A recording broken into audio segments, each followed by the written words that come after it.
അഴിമതി നടത്താതിരിക്കുക എന്നത് പരിശുദ്ധമായ ഖുർആനിൻ്റെ അനുശാസനമാണ്. പകുതിയെടുത്തു. ആർഭാടം പാടില്ല എന്നുള്ള പരിശുദ്ധ ഖുർആനിൻ്റെത് കൽപ്പനയെ ലംഘിക്കപ്പെടുമ്പോൾ ബാങ്കുമായി പലിശയുമായി ബന്ധപ്പെടരുത് എന്ന് നമ്മെ പഠിപ്പിക്കുമ്പോൾ അല്ലാഹുവേ, ഈ സമുദായം എവിടെയാണ്? ഈ സമുദായത്തിൻ്റെ നേതൃസ്ഥാനീയരായ ആദരണീയരായി നാം കണക്കാക്കുന്ന വ്യക്തികൾ പോലും ബാങ്കിൻ്റെ ഡയറക്ടർ ബോർഡിൽ മത്സരിക്കാനും അതിലൊരു മെമ്പറാകാനും എന്നോടൊരു ഒരു രാഷ്ട്രീയ സഹോദരൻ പറഞ്ഞു, സാർ ഇതിലൊക്കെ മത്സരിക്കുന്നത് പാവപ്പെട്ട ആർക്കെങ്കിലും ആവശ്യം വരുമ്പോൾ ബാങ്കിൽ നിന്നൊരു ലോൺ കൊടുക്കാമല്ലോ എന്ന് വിചാരിച്ചാന്ന്. എന്തോ വലിയ നന്മ ചെയ്യും പോലെ.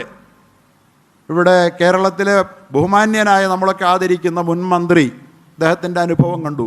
അദ്ദേഹം ഒരു കാര്യം വളരെ ശ്രദ്ധിച്ച ആളാണ്. അതിന് അദ്ദേഹത്തെ അഭിനന്ദിക്കണം. അഴിമതിയുടെ കറ പുരളാതെ നോക്കി അള്ളാഹുവിൻ്റെ ഒരനുശാസനം മാനിച്ചു. തുഅ്മിനൂന ബിബഅദിൽ കിതാബ്, ഗ്രന്ഥത്തിൻ്റെ ഒരു ഭാഗം അദ്ദേഹം ഉൾക്കൊണ്ടു. എന്നാൽ വതക്ഫുറൂന ബിബഅദ്, ആർഭാടകരമായി ലോൺ എടുത്തു. അതുപോലെ തന്നെ പലിശയോട് ബന്ധപ്പെട്ടു. ഫമാ ജസാഉ മൻ യഫ്അലു ദാലിക മിൻകും, പകുതി എടുത്ത് പകുതി തള്ളിയാൽ അതിന് ഞാൻ കൊടുക്കുന്ന സമ്മാനം എന്തെന്നറിയുമോ? ഖിസ്യും ഫിൽ ഹയാത്തി ദുനിയാ, ദുനിയാവിൽ അപമാനം. വയൗമൽ ഖിയാമത്തി യുറദ്ദൂന ഇലാ അശദ്ദിൽ അദാബ്, ആഖിറത്തിൽ കടുത്ത ശിക്ഷയിലേക്ക് തള്ളിവിടപ്പെടുമെന്ന്. അള്ളാഹു നമ്മയൊക്കെ കാക്കട്ടെ, എല്ലാവരെയും കാക്കട്ടെ. നമുക്കിന്ന് പകുതി ദീന, എന്നിട്ട് പകുതി നിഷിദ്ധങ്ങളെ നന്മയാക്കി അവതരിപ്പിക്കുകയാ.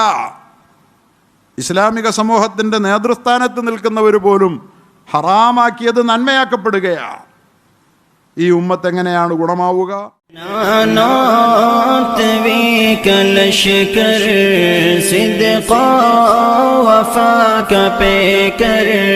ഉലമാ